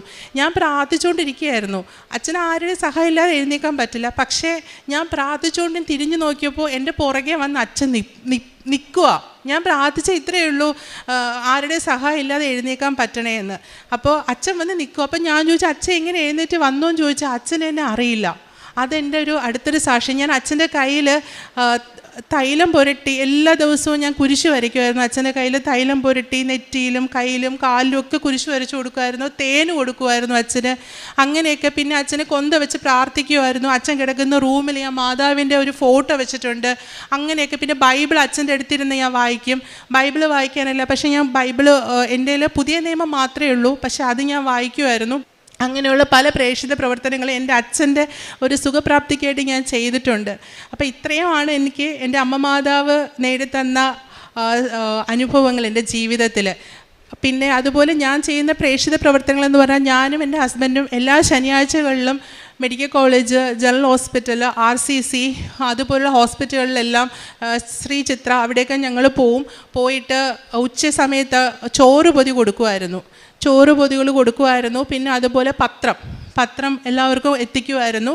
പിന്നെ എൻ്റെ കൂട്ടുകാരികൾ, എൻ്റെ നാട്ടുകാർ, ഞാൻ പറഞ്ഞാൽ വിശ്വസിക്കുന്ന ആൾക്കാർ, അവരുടെ അടുത്തെല്ലാം എനിക്ക് കിട്ടിയ അനുഭവങ്ങൾ മാതാവിനെ പറ്റിയിട്ടും എനിക്ക് ഒരുപാട് കാര്യങ്ങളൊന്നും അറിയില്ല. പക്ഷേ ഞാൻ അവരിൽ നിന്നൊക്കെ ഒത്തിരി പഠിക്കുകയും ചെയ്തു. എനിക്ക് കഴിവുള്ള കാര്യങ്ങൾ അവരിലോട്ട് പറഞ്ഞു കൊടുക്കുകയും ഒരു വിശ്വാസം ഊട്ടി ഉറപ്പിക്കാൻ എനിക്ക് കഴിയുകയും ചെയ്തു. പിന്നെ എൻ്റെ എല്ലാ ദിവസവും ഡെയിലി ബ്രെഡ് ഞാൻ മുടക്കാറില്ല. എല്ലാ ദിവസവും അച്ഛൻ പറയുന്ന വചനങ്ങൾ ഞാനൊരു ഡയറിയിൽ എഴുതി വെക്കും. എല്ലാ ദിവസവും ഡേറ്റ് ഇട്ട് എഴുതി വെക്കും. എനിക്ക് വചനം പഠിക്കാൻ ഭയങ്കര ഇഷ്ടമാണ്. അതിൽ ഞാൻ തന്നെ ഒരു വചന ബോക്സ് ഞാൻ തന്നെയാണ് ഉണ്ടാക്കിയത്. കളർ പേപ്പർ വാങ്ങി കട്ട് ചെയ്തിട്ട് ഓരോ വചനങ്ങൾ അച്ഛൻ പറഞ്ഞ ഓരോ ദിവസങ്ങൾ പറഞ്ഞ വചനങ്ങൾ ഞാൻ എഴുതി കുഞ്ഞു എഴുതി ഞാൻ തന്നെ ഒരു ബോക്സാക്കി വെച്ചിട്ടുണ്ട്. അപ്പോൾ ഇതൊക്കെയാണ് ഞാൻ എൻ്റെ പ്രേക്ഷിത പ്രവർത്തനങ്ങളായിട്ട് ചെയ്തത്. അമ്മ മാതാവും തിരുക്കുമാരനും എനിക്കും എൻ്റെ കുടുംബത്തിനും എന്നെ അമ്മയുടെ എപ്പോഴും ഞാൻ എഴുതാറുള്ളൊരു കാര്യമാണ്, അമ്മയുടെ പ്രത്യക്ഷീകരണത്തിൻ്റെ സാക്ഷിയാക്കി എന്നെ മാറ്റണമേ. എൻ്റെ എല്ലാ ബുക്കിലും അതാണ്. എൻ്റെ എല്ലാ ബുക്കിലും ഞാൻ എഴുതുന്ന ഒറ്റ ഒരു സെൻറ്റൻസ് അതാണ്, അമ്മയുടെ പ്രത്യക്ഷീകരണത്തിൻ്റെ സാക്ഷിയാക്കി എന്നെ എൻ്റെ കുടുംബത്തെയും മാറ്റണമേ എന്ന്. അതെനിക്ക് അമ്മ മാതാവ് സാധിച്ചു തന്നു. ഇനി എനിക്ക് എൻ്റെ അമ്മ മാതാവിൻ്റെ തണലിൽ ജീവിക്കാനും എൻ്റെ മരണം വരെ അതിൽ കഴിയാനുമാണ് എൻ്റെ ആഗ്രഹം. അതെൻ്റെ അമ്മ മാതാവിനെ ഞാൻ വാക്ക് കൊടുക്കുന്നു എല്ലാത്തിനും. ആദ്യമായി തന്നെ മാതാവിൻ്റെ മുൻപിലും ഈശോൻ്റെ മുമ്പിലും ഈ അൾത്താരയിൽ നിന്ന് എനിക്ക് സാക്ഷ്യം പറയാൻ അനുഗ്രഹം നൽകിയതിനും മാതാവിനും ഈശോയ്ക്ക് ഒരുപാട് നന്ദി പറയുന്നു. എൻ്റെ പേര് അബിത. ഇത് എൻ്റെ അപ്പ അമ്മ. ഞങ്ങൾ വരുന്നത് സെൻറ്റ് സെബാസ്റ്റ്യൻ ചർച്ച് മേരിഗിരി അങ്കമാലിയിൽ നിന്നാണ്. ഞാനിവിടെ ആദ്യമായി വരുന്നത് 2023 ജൂൺ 15-ാം തീയതിയാണ് ഞാൻ ആദ്യമായി ഉടമ്പടി എടുക്കാൻ വരുന്നത്. ഞാൻ ഉടമ്പടി എടുക്കാനുള്ള കാരണം, ഞാൻ 2021 +1 +2 പാസ് ഔട്ടായതാണ്. അത് കഴിഞ്ഞ് എൻ്റെ ഏറ്റവും വലിയ ഡ്രീമായിരുന്നു എനിക്ക് ന്യൂസിലൻഡ് പോകണം എന്നുള്ളത്. അതും ഞാൻ 6th or 7th എന്തോ പഠിക്കുമ്പോൾ മുതലുള്ള എൻ്റെ ഡ്രീമായിരുന്നു. കാരണം എൻ്റെ കസിൻസ് അവിടെയുണ്ട്. അപ്പോൾ അവർ പറഞ്ഞ് എനിക്ക് ന്യൂസിലൻഡ് എന്നുള്ളത് ഭയങ്കര ഒരു ക്രേസായി മാറി, എനിക്ക് അവിടെ പോയി പഠിക്കണം എന്നുള്ളത്. അങ്ങനെ 2021 ഞാൻ കോഴ്സ് കഴിഞ്ഞിറങ്ങിയപ്പം നല്ല വിജയത്തോടു കൂടി ഇറങ്ങാൻ പറ്റി. അപ്പോൾ അതുവരെ എൻ്റെ ലൈഫിൽ അങ്ങനെ ഫെയിലിയർ എന്താണെന്ന് ഞാൻ അനുഭവിച്ചിട്ടുണ്ടായിരുന്നില്ല. കാരണം പഠിക്കുമ്പോഴാണെങ്കിലും അത്യാവശ്യം നല്ല മാർക്കൊക്കെ കിട്ടിപ്പോരുന്നുണ്ടായിരുന്നു, ദൈവം അനുഗ്രഹിച്ച്. അത് കഴിഞ്ഞ് ഞാൻ IELTS സ്റ്റാർട്ട് ചെയ്തപ്പോൾ ഞാൻ കുറേ എക്സാംസ് എഴുതി. ഒന്ന് എഴുതുമ്പം സ്പീക്കിംഗ് പോവും, ഒന്ന് എഴുതുമ്പം റൈറ്റിംഗ് പോവും. അങ്ങനെ കുറേയും ട്രൈ ചെയ്ത് 2022 നവംബർ ആയപ്പോഴാണ് എൻ്റെ എക്സാമും എൻ്റെ പേപ്പർ വർക്ക്സും ഒന്ന് സ്റ്റാർട്ട് ചെയ്യാൻ എനിക്ക് പറ്റിയത്. സ്റ്റാർട്ട് ചെയ്തെങ്കിലും എൻ്റെ കോളേജ്, ഞാൻ ആഗ്രഹിച്ച കോളേജ് എനിക്ക് ജോയിൻ ചെയ്യാൻ പറ്റിയില്ല. അവിടെ ന്യൂസിലൻഡിലപ്പോഴേക്കും ഫ്ലഡ് വന്ന് ആകെ കോളേജുകളൊക്കെ ക്ലോസ് ചെയ്തു. വീണ്ടും ഒരു 1 year വെയിറ്റ് ചെയ്യേണ്ടി വരുമെന്ന് എൻ്റെ അടുത്ത് പറഞ്ഞു. ഓൾറെഡി എൻ്റെ 1 year പോയായിരുന്നു അപ്പോഴേക്കും. അത് കാരണം ഞാൻ കോളേജ് ചേഞ്ച് ചെയ്തു. അങ്ങനെ കോളേജൊക്കെ ചേഞ്ച് ചെയ്ത് വീണ്ടും ഫോർമാലിറ്റീസ് ഒന്നേന്ന് സ്റ്റാർട്ട് ചെയ്തു. ലോണിൻ്റെ പേപ്പേഴ്സൊക്കെ സ്റ്റാർട്ട് ചെയ്തു. അതൊക്കെ നല്ല സ്മൂത്തായിട്ട് ആ സമയത്ത് റൺ ചെയ്തു. എല്ലാം നല്ല പെട്ടെന്ന് ലോണിൻ്റെ കാര്യങ്ങളൊക്കെ എല്ലാം ഓക്കെ ആയി. ആ കോളേജ് മാറിയെങ്കിലും എനിക്ക് കുറേ ഫണ്ടിൻ്റെ ഇഷ്യൂസ് ഉണ്ടായിരുന്നു. പെട്ടെന്ന് കുറേയും ഹ്യൂജ് എമൗണ്ട് വീണ്ടും കാണിക്കേണ്ടി വന്നു. പക്ഷേ എങ്കിലും ദൈവം അനുഗ്രഹിച്ച കസിൻസും അമ്മയുടെ കസിൻസും അപ്പയുടെ കസിൻസും എല്ലാവരും കൂടിയൊക്കെ ഉള്ളതുകൊണ്ട് അതങ്ങ് ക്ലിയറായി പോയി. അത് കഴിഞ്ഞ് എൻ്റെ ബർത്ത്ഡേ ജൂൺ 21 അപ്പോൾ 2023 ജൂൺ 20 ഞാൻ പഠിച്ച സ്കൂളിലിരുന്നപ്പോൾ എനിക്കൊരു മെയിൽ, അവിടെയാണെങ്കിൽ റേഞ്ചും കൂടി ഇല്ല. ഞാൻ പ്ലാന്റേഷനിലെ +1 +2 പഠിച്ച കാലടി പ്ലാന്റേഷൻ. അവിടെ ഇരുന്നപ്പോഴാണ് എനിക്കെൻ്റെ വിസ വരുന്നത്. അപ്പോൾ ഞാൻ ഭയങ്കര ഹാപ്പിയായിരുന്നു, വിസ വന്നല്ലോ ഇത്രയും കഷ്ടപ്പെട്ടിട്ടെന്ന് ഓർത്ത്. അങ്ങനെ വിസ വന്നു. ബാക്കി ഫോർമാലിറ്റീസ്, എനിക്ക് ലിവിങ് എക്സ്പെൻസ് അടയ്ക്കണമായിരുന്നു അവിടേക്ക്. ലിവിങ് എക്സ്പെൻസ് അടയ്ക്കാൻ വേണ്ടി അവിടേക്ക് ബാങ്ക് അക്കൗണ്ടിൻ്റെ ഫോർമാലിറ്റീസൊക്കെ ചെയ്ത സമയത്ത് എനിക്ക് ബാങ്ക് അക്കൗണ്ട് ഓപ്പണായി കിട്ടിയില്ല ഫസ്റ്റ്. വീണ്ടും ഇമിഗ്രേഷനിൽ വിളിച്ച് എനിക്ക് 2 ആഴ്ച എക്സ്റ്റെൻഡ് ചെയ്ത് കിട്ടി വിസ. പക്ഷേ എന്നിട്ട് പോലും എൻ്റെ ബാങ്ക് അക്കൗണ്ട് അവിടെ ഓപ്പണായി എനിക്ക് കിട്ടിയില്ല. സോ ഇമിഗ്രേഷനിൽ വീണ്ടും റിക്വസ്റ്റ് ചെയ്തപ്പോൾ അവർ പറഞ്ഞു അവർക്ക് ഇനിയും എക്സ്റ്റെൻഡ് ചെയ്യാൻ പറ്റത്തില്ല, സോ അവർ വിസ ക്യാൻസൽ ചെയ്യുവാന്ന് പറഞ്ഞു. ഞാൻ അങ്ങനെ ഒരുപാട് ആഗ്രഹിച്ചത് ക്യാൻസലായി പോയപ്പോൾ ഭയങ്കര ബുദ്ധിമുട്ടായിരുന്നു. അത് കഴിഞ്ഞ് അങ്ങനെ ഇരിക്കുമ്പോഴാണ് കൃപാസനത്തിലേക്ക് ഞങ്ങൾ വരുന്നത്.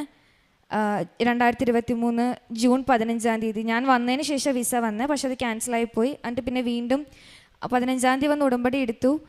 അത് കഴിഞ്ഞ് എനിക്ക് വീണ്ടും കുറേ ദിവസങ്ങൾ കഴിഞ്ഞപ്പോൾ വിസ വന്നു. ആ വിസ വന്നു കഴിഞ്ഞപ്പോൾ ഇവിടെ വന്ന് ഉടമ്പടി എടുത്തതിന് ശേഷം ആ വിസ വരുന്നത്. വിസ വരുന്നത് ജൂലൈ 10 എനിക്ക് വിസ വരുന്നത്. അതും ഇവിടെ വന്ന് 15-ാം തീയതി ഉടമ്പടി എടുത്തു. ആ ഒരു 1 മന്ത് പോലും എടുത്തില്ല. ഒരു 3.5 വീക്സിൽ എനിക്ക് വേറെ ഫോർമാലിറ്റീസ് ഒന്നും ഇല്ലാതെ വേഗം ബാങ്ക് അക്കൗണ്ട് ഓപ്പൺ ആയി കിട്ടിയും എൻ്റെ ലിവിങ് എക്സ്പെൻസ് ഞാൻ അങ്ങോട്ട് സെൻഡ് ചെയ്യും. അങ്ങനെ എല്ലാ ഫോർമാലിറ്റീസും കഴിഞ്ഞ് പെട്ടെന്നൊരു ദിവസം പ്രതീക്ഷിക്കാതെ, ഒട്ടും എക്സ്പെക്ട് ചെയ്തിട്ടുണ്ടായിരുന്നില്ല, എനിക്ക് ഓൾറെഡി ജൂലൈ 17-ാം തീയതി ക്ലാസ് തുടങ്ങുമായിരുന്നു. അപ്പോൾ ഏജൻസിയിൽ നിന്നൊക്കെ വിളിച്ചിട്ട് പറഞ്ഞു ഇയാൾക്ക് ക്ലാസ് അറ്റൻഡ് ചെയ്യാൻ പറ്റത്തില്ല സ്റ്റാർട്ടിങ് ഡേയ്സ് ഓൺവേഡ്സ്. അപ്പോൾ അതുകൊണ്ട് കോളേജിൽ നമ്മൾ എക്സ്റ്റൻഷൻ റിക്വസ്റ്റ് ചെയ്യണം. പക്ഷെ അത് ലാസ്റ്റ് സ്റ്റേജിൽ റിക്വസ്റ്റ് ചെയ്യാൻ പറ്റത്തുള്ളൂ. സോ നമുക്കത് ഹോൾഡ് ചെയ്ത് വെക്കാം, പറ്റില്ലെങ്കിൽ നമുക്ക് എക്സ്റ്റൻഷൻ ചോദിക്കാം എന്നൊക്കെ പറഞ്ഞ് വെച്ചിരിക്കുന്ന സ്റ്റേജായിരുന്നു. അങ്ങനെ ഇരിക്കുമ്പോൾ ഒരു ദിവസം രാവിലെ ജൂലൈ 10-ാം തീയതി രാവിലെ എന്നെ ഏജൻസിയിൽ നിന്ന് വിളിച്ചിട്ട് പറഞ്ഞു എനിക്ക് വിസ വന്നു എന്ന്. ഒട്ടും എക്സ്പെക്റ്റ് ചെയ്യാതിരുന്നൊരു മൊമെൻ്റ് ആയിരുന്നു അത്. അത് കഴിഞ്ഞു ഞാനാണ് ഓൾറെഡി ഇങ്ങനെ കുറേ നാളുകളായിട്ട് ആഗ്രഹിച്ചിരുന്നതുകൊണ്ട് എല്ലാം പ്രിപ്പയർഡ് ആയിരുന്നു. ഡ്രസ്സാണേലും എല്ലാ സാധനങ്ങളും ഇങ്ങനെ ഓൾറെഡി പ്രിപ്പയർഡ് ചെയ്ത് വെച്ചിട്ടുണ്ടായിരുന്നു. അതുകൊണ്ട് പിന്നെ ഒട്ടും വെയിറ്റ് ചെയ്യാൻ നിന്നില്ല. പിന്നെ 17-ാം തീയതി ക്ലാസ് തുടങ്ങും എന്നുള്ളതുകൊണ്ടും പിന്നെ ഒരാഴ്ച കഴിഞ്ഞിട്ട് പോകാം അല്ലെങ്കിൽ 2 ദിവസം കഴിഞ്ഞിട്ട് പോകാം എന്നുള്ളൊരു തോട്ടമൊന്നും അപ്പം വന്നില്ല. പിന്നെ കസിൻസിൻ്റെ അടുത്ത് ചോദിച്ചപ്പോഴും എത്രയും പെട്ടെന്ന് കയറി പോരെ എന്നുള്ളൊരു തോട്ടായിരുന്നുകൊണ്ട് അങ്ങനെ 10-ാം തീയതി എനിക്ക് വിസ വന്നു. 11-ാം തീയതി വൈകുന്നേരത്തെ ടിക്കറ്റ് എടുത്ത് ഞാൻ 11-ാം തീയതി തന്നെ ഇവിടുന്ന് ഫ്ലൈ ചെയ്തു. അതിന് വലിയ അനുഗ്രഹം എന്താണെന്ന് വെച്ച് കഴിഞ്ഞാൽ എനിക്ക് ആദ്യം വിസയ്ക്ക് അപ്ലൈ ചെയ്തപ്പോൾ മുതൽ ഏജൻസിയിൽ നിന്ന് എനിക്ക് വിസ ഇൻ്റർവ്യൂസ് അവർ ട്രെയിൻ ചെയ്യിപ്പിക്കുന്നുണ്ടായിരുന്നു. എല്ലാ ദിവസവും അവർ വിളിച്ച് ഇങ്ങനെ ക്വസ്റ്റ്യൻസ് എല്ലാവർക്കും ഉള്ള പോലെ തന്നെ ട്രെയിൻ ചെയ്യിപ്പിക്കുമായിരുന്നു. ആഴ്ചയിൽ 3 ദിവസം 4 ദിവസമൊക്കെ ആയിട്ട് അവർ ഫ്രീ ആകുമ്പോൾ. അപ്പോൾ എനിക്കാണ് ഇൻ്റർവ്യൂ ഒന്നാമത് ന്യൂസിലൻഡാണ് നമ്മൾ ആദ്യമായിട്ട് അവിടെ പോകുന്നത്. നമ്മളുടെ ഇംഗ്ലീഷും അവിടുത്തെ ഇംഗ്ലീഷും എൻറ്റയർലി ഡിഫറെൻറ്റാണ്. അതിപ്പോൾ എല്ലാ സ്ഥലത്തുമാണെങ്കിലും. അപ്പോൾ അതുകൊണ്ട് എനിക്ക് നല്ല ടെൻഷൻ ഉണ്ടായിരുന്നു. പിന്നെ ഇവിടുത്തെ ടൈം നല്ല വ്യത്യാസമാണ്. 7.5 മണിക്കൂർ പ്ലസ് ആണ് അവിടെ. അപ്പോൾ ഇവിടുത്തെ ഒരു വെളുപ്പിന് ആ ഒരു ടൈമിലായിരിക്കും അവർ ഇൻ്റർവ്യൂവിന് വിളിക്കുക. വെളുപ്പിനൊരു 2 മണി 3 മണി 1 മണി ആ സമയത്തൊക്കെ. അപ്പോൾ ആ ദിവസങ്ങളിലൊക്കെ ഫോൺ അടുത്ത് വെച്ച് റിംഗ് ടൂണൊക്കെ ഫുള്ളാക്കിയിട്ടാണ് കിടന്നുകൊണ്ടിരുന്നേച്ചത്. ഇടയ്ക്കിടയ്ക്ക് എഴുന്നേറ്റൊക്കെ നോക്കുമായിരുന്നു ആ ദിവസങ്ങളിൽ. ചില ദിവസം ടെൻഷനാണ്, രാവിലെ എഴുന്നേറ്റ് നോക്കുമ്പോൾ വല്ല കോളും മിസ്സായിട്ടുണ്ടോ, കാരണം നമുക്ക് തിരിച്ച് വിളിക്കാനൊരു ഓപ്ഷൻ ഇല്ലല്ലോ അതുകൊണ്ട്. പക്ഷെ എന്തോ ഭാഗ്യത്തിന് എനിക്ക് വിസ ഇൻ്റർവ്യൂ പോലും ഉണ്ടായിരുന്നില്ല.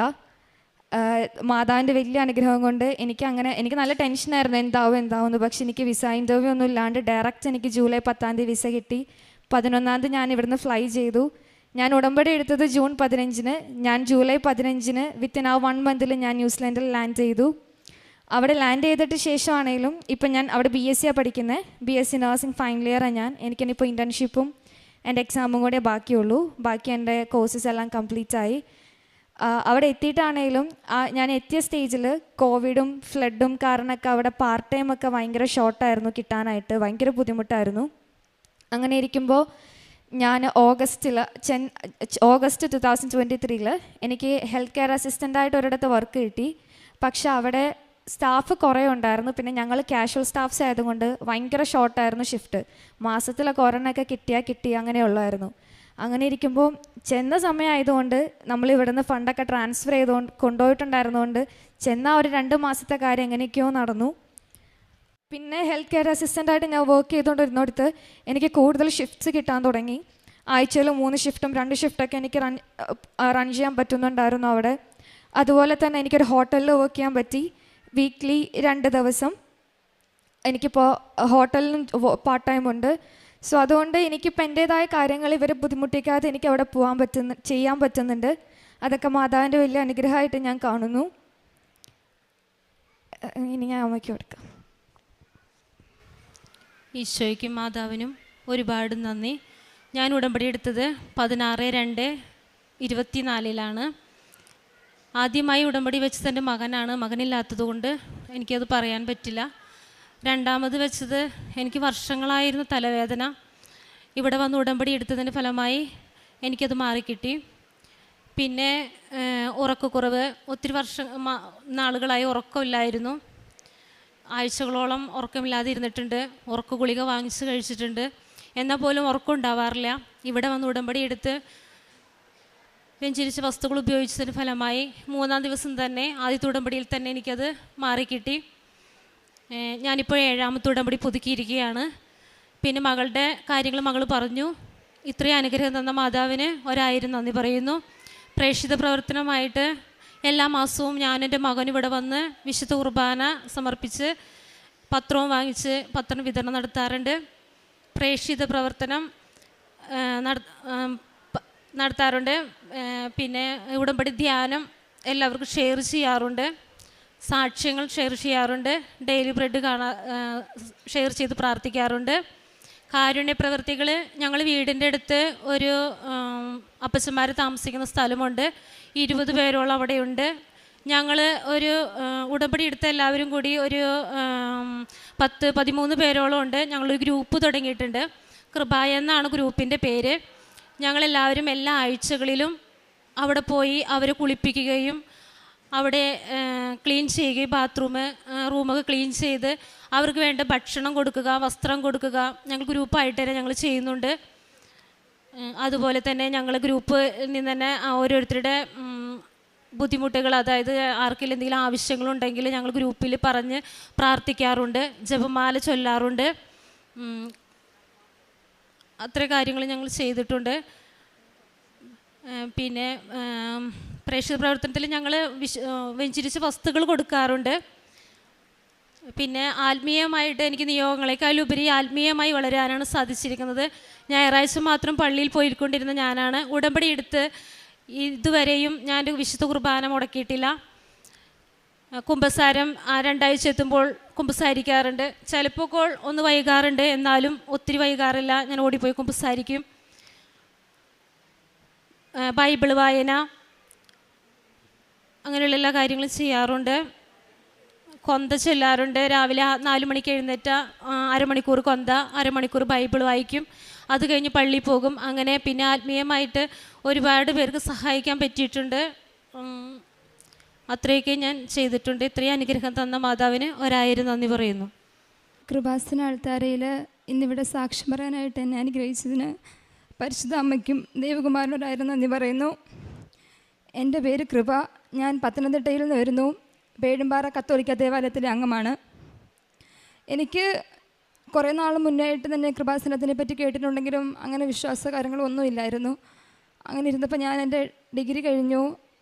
2023 ഡിഗ്രി കഴിഞ്ഞു. ഞാൻ MSc വേണ്ടി ആപ്ലിക്കേഷനൊക്കെ കൊടുത്തിരിക്കുന്ന സമയത്ത് ഞാൻ പോകാൻ ആഗ്രഹിച്ച കോളേജിൽ എനിക്ക് വെയിറ്റിംഗ് ലിസ്റ്റിലായിരുന്നു.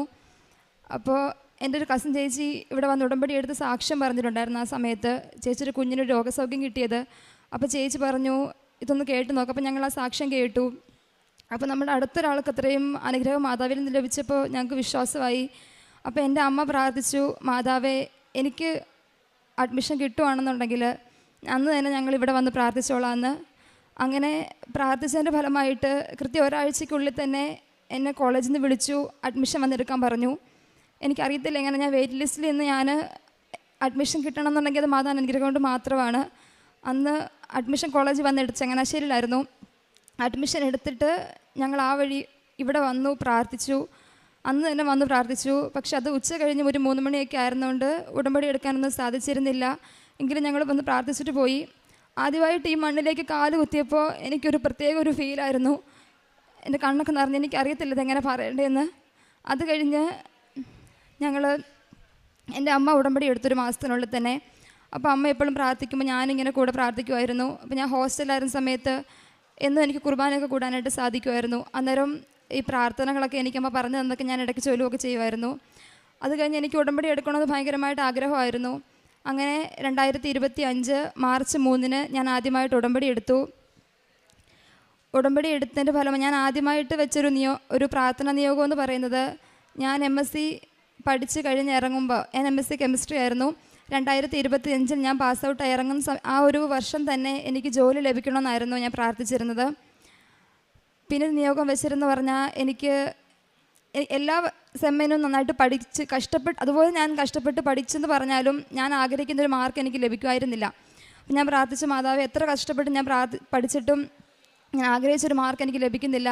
എനിക്ക് 4th സെമ്മിൽ MScയുടെ 4th സെമ്മിൽ നല്ല മാർക്കോടുകൂടി എനിക്ക് പാസ്സാവണമെന്ന് ഞാൻ പ്രാർത്ഥിച്ചു. ബാക്കി എല്ലാ സെമ്മിലും എനിക്ക് B+ മാത്രമേ ഉള്ളായിരുന്നു. അങ്ങനെ ഞാൻ പ്രാർത്ഥിച്ചതിൻ്റെ ഫലമായിട്ട് മാത്രം എനിക്ക് A ഗ്രേഡോടുകൂടി എനിക്ക് MSc പാസ്സാവാനായിട്ട് സാധിച്ചു. അങ്ങനെ മാതാവ് എൻ്റെ ഒരു നിയോഗം എനിക്ക് സാധിച്ചു തന്നു. അത് കഴിഞ്ഞ് ഞങ്ങളിങ്ങനെ MSc കഴിഞ്ഞു, ജോലി വേണം. അപ്പോൾ ഇങ്ങനെ അപ്ലൈ ചെയ്തുകൊണ്ടിരുന്നു. അപ്പം വെറുതെ അങ്ങനെ അപ്ലൈ ചെയ്തിട്ട് കാര്യമില്ല. അപ്പോൾ ഒരു ഇൻറ്റേൺഷിപ്പ് കൂടി ചെയ്യുവാണെന്നുണ്ടെങ്കിൽ നല്ലതാണെന്ന് ഓർത്ത് നോക്കിയപ്പോൾ 5 പേർക്ക് മാത്രമേ ഇൻറ്റേൺഷിപ്പിന് സീറ്റുള്ളൂ. ആ 5 സീറ്റും ഫില്ലായി. ഞാൻ 6ാമത്തെ ആളായിരുന്നു. അപ്പോൾ എനിക്ക് കിട്ടാനൊരു വഴിയില്ല. ഞാൻ പ്രാർത്ഥിച്ച മാതാവേ, എനിക്ക് ഇത് നല്ലതാണെന്നുണ്ടെങ്കിൽ എനിക്ക് അമ്മ ഒരു ജോലി തരാൻ അമ്മ ആഗ്രഹിക്കുന്നുണ്ട്, എനിക്കിത് കിട്ടണമെന്ന് അമ്മ ആഗ്രഹിക്കുന്നുണ്ടെന്നുണ്ടെങ്കിൽ എനിക്ക് ഇതിന് സെലക്ഷൻ കിട്ടണമെന്ന് ഞാൻ പ്രാർത്ഥിച്ചു. അങ്ങനെ ആ 5 പേരിൽ ഒരാൾക്കൊരു അസൗകര്യം ഉണ്ടായിരുന്നതിനാൽ എനിക്കൂടെ അതിന് വരാനായിട്ട് സാധിച്ചു. അങ്ങനെ എനിക്ക് സെലക്ഷൻ കിട്ടി. 3 മാസത്തെ ഇൻറ്റേൺഷിപ്പ് ഞാൻ കംപ്ലീറ്റ് ചെയ്തു. അങ്ങനെ അത് കഴിഞ്ഞപ്പോൾ തൊട്ട് ഞാനിങ്ങനെ ലിങ്ക്ഡിനിലും ഇൻഡീഡിലും അങ്ങനെ പല പ്ലാറ്റ്ഫോമുകളിലൂടെ ഞാൻ അപ്ലൈ ചെയ്യാനായിട്ട് തുടങ്ങി. പക്ഷേ റിജക്ഷൻ മെയിലും അല്ലെങ്കിൽ നോ റെസ്പോൺസോ അല്ലാതെ മാത്രം ഒന്നും കിട്ടുന്നൊന്നുമില്ലായിരുന്നു. അങ്ങനെ ഇരുന്നപ്പോൾ എൻ്റെ ഒരു കൂട്ടുകാരി ഇങ്ങനെ ഒരു ലിങ്ക് അയച്ചിട്ട് പറഞ്ഞത് ചെന്നൈ അപ്പോളോ ടയേഴ്സിൽ R&Dയിൽ ഒരു വേക്കൻസി ഇങ്ങനെ കണ്ടു, MSc കെമിസ്ട്രിക്കാർക്ക്. അപ്പോൾ ഞാനത് വെറുതെ അപ്ലൈ ചെയ്തു, റെസ്യൂമെ അയച്ചു കൊടുത്തു. കിട്ടുന്ന പ്രതീക്ഷ കാര്യങ്ങളോ ഒന്നുമില്ല, എന്താണെന്ന് അറിയത്തുമില്ല. അപ്പോൾ ഞാനത് കൊടുത്തു, വെറുതെ കൊടുത്തു. എന്നിട്ട് 2 ദിവസം കഴിഞ്ഞപ്പോഴത്തേനും അവിടെ നിന്ന് എന്നെ വിളിച്ചു, ഇൻ്റർവ്യൂവിന് വേണ്ടി സെലക്ട് ആയി എന്ന് പറഞ്ഞു. ഇൻ്റർവ്യൂ ഓൺലൈൻ ആയിരുന്നു. അറ്റൻഡ് ചെയ്ത് നോക്കി, എന്താവുമെന്നൊന്നും അറിയത്തില്ല, വെറുതെ അറ്റൻഡ് ചെയ്ത് നോക്കി.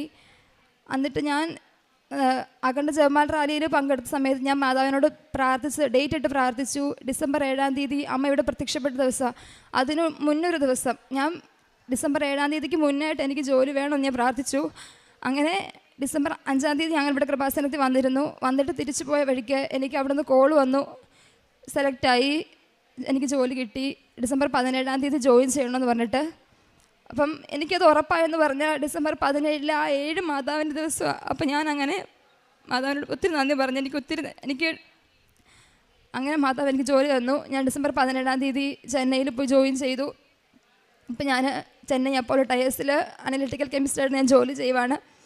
അപ്പോൾ ഞാനിവിടെ സാക്ഷ്യം പറയണമെന്ന് എനിക്ക് ഭയങ്കര ആഗ്രഹമായിരുന്നു. അങ്ങനെ ഇപ്പോൾ ഈ ആഴ്ച പൊങ്കലിൻ്റെ ലീവുണ്ട്. അപ്പോൾ ഞാൻ മാതാവിനോട് പ്രാർത്ഥിച്ചു, മാതാവേ എനിക്ക് ഇവിടെ സാക്ഷ്യം പറയാൻ വരണമെങ്കിൽ ആ 4 ദിവസം കൊണ്ട് പറ്റത്തില്ല. ഇപ്പം ഞങ്ങളുടെ പള്ളിയിൽ പെരുന്നാളായിരുന്നു ഇന്നലെയൊക്കെ. അപ്പം ഞാൻ പറഞ്ഞു, മാതാവേ എനിക്ക് ഇന്നും നാളെ 2 ദിവസം അവധി എടുത്താൽ മാത്രമേ എനിക്കൊന്ന് വന്ന് ഇവിടെ പോകാനായിട്ട് സാധിക്കത്തുള്ളൂ. അപ്പം ഞാൻ പറഞ്ഞു, മാതാവേ എനിക്ക് ഞാൻ സാക്ഷ്യം പറഞ്ഞോളാം, എനിക്ക് അവധി തരണമെന്ന് പറഞ്ഞു. അങ്ങനെ അവധിക്ക് അപ്ലൈ ചെയ്തു, എനിക്ക് അവധി കിട്ടി.